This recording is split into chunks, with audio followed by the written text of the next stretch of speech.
Thank you very much, Steve, for that warm welcome, and it's wonderful to be here with you all. There are many friends in the room, but I'm looking forward to meeting more colleagues over today.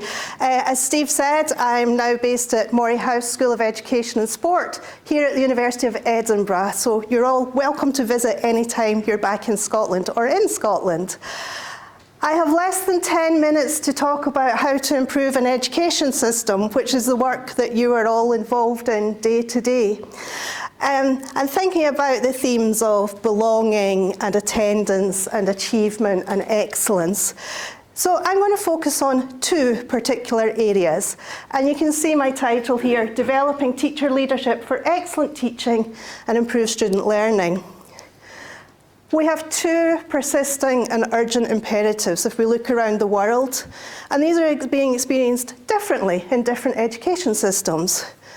The first is, despite the Sustainable Development Goals, we still don't have access to high quality education for every child and young person and adult. And even in well-developed education systems, there are some children who are struggling. So how do we get to learning, equity and engagement for all? The other crisis at the moment is for the teaching profession itself.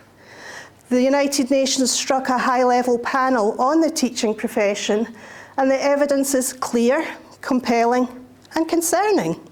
Fewer people want to go into teaching. There's attrition of people leaving teaching.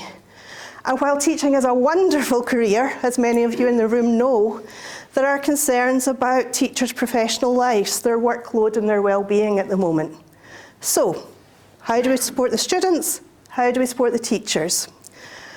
Now, this is complex and there's a wide range of factors that need to be considered. But in my very short talk, I'm going to say two solutions that together are part of this bigger picture.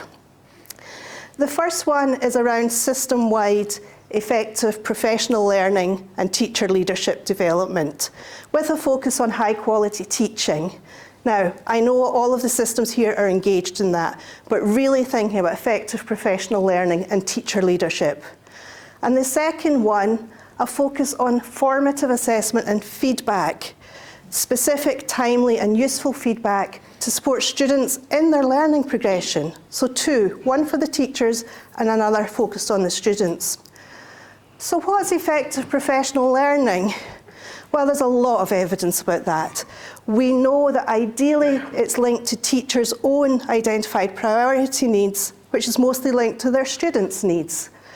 That professional learning should be differentiated to teachers' professional experiences and contexts. It's not a one-size-fits-all. It requires quality, relevant content that's useful and usable and can be adapted. It involves active learning, like inquiry, and collaborative learning. It does take resources, time, money, expertise, and it benefits from leadership support, including system leaders, teacher unions, governments, those of you in administrative roles, as well as teachers themselves. So think about those components of effective professional learning. And then, if we're going to focus on supporting students, what do we know about effective formative assessment? Well, it involves identifying and clarifying learning intentions and success criteria, being really clear on the teaching and the intentions. It involves engaging in questioning and classroom discussion. It involves providing clear feedback that can be acted on, and also supporting learners to engage in self and peer assessment. So we took these two ideas, effective professional learning, formative assessment with feedback, and developed a project called the Teacher-Led Learning Circles Project. And I want to share that. And this has been worked in 7 countries, including Uruguay, teacher-led learning circles, but also Brazil, Cote d'Ivoire, Ghana, Malaysia, South Korea, Switzerland, and Uruguay. So, very different contexts. Because sometimes people say, well, that can't happen here. But very different contexts. And what we found through a year-long process of facilitated professional development, focused on developing teachers' leadership, so teachers leading their own educational improvements and sharing those with others, with a focus on trying out different approaches to formative assessment, seeing what worked, what didn't work, sharing that, documenting it. Over a school year, we saw statistically significant growth in teachers' confidence in and their embeddedness in practice of formative assessment. In the terms that I've spoken about: feedback, learning intentions, questions and discussion, self and peer assessment. You don't always get that sort of growth. We also saw that teachers themselves said that they benefited from being able to identify their own professional learning needs and for that to be differentiated to their contexts. So if we think about how we bring together effective professional learning and effective formative assessment, we saw in all of these very different contexts growth within a school year. Now, what about technology?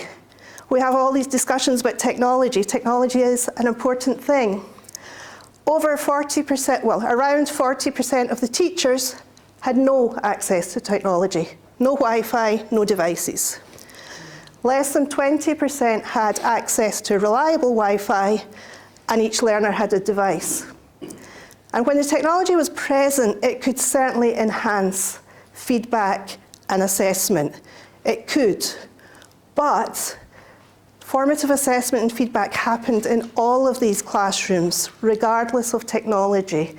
So the technology conversation is an important one, but actually what we saw was more important for the teachers themselves because they wanted to reach beyond their classroom and their school. And the key thing is the instructional practice and how you get to that, regardless of the technology that you have. So, in my short talk on what do we need to do, we've got a dual crisis of learners who are struggling in some contexts. We don't have quite high quality access for everyone currently. And we do have a crisis in our teaching profession that needs attention. I would say we really need to think at how we bring together system-wide professional learning to support teachers in their leadership of improvement and sharing that leadership, and think about the use of formative assessment and feedback focused on supporting students.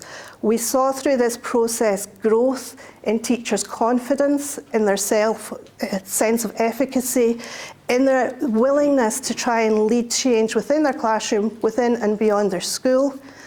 We saw growth in their knowledge and skills, in their instructional practices, and we saw improvements for students themselves in terms of their engagement, their learning, their progression and their achievement. And also there were benefits for parents and carers through the provision of timely feedback. So we have two big crises at the moment. It needs lots and lots and lots of solutions, but I think two of the highest impact is supporting our teachers and supporting our children and young people. Thank you.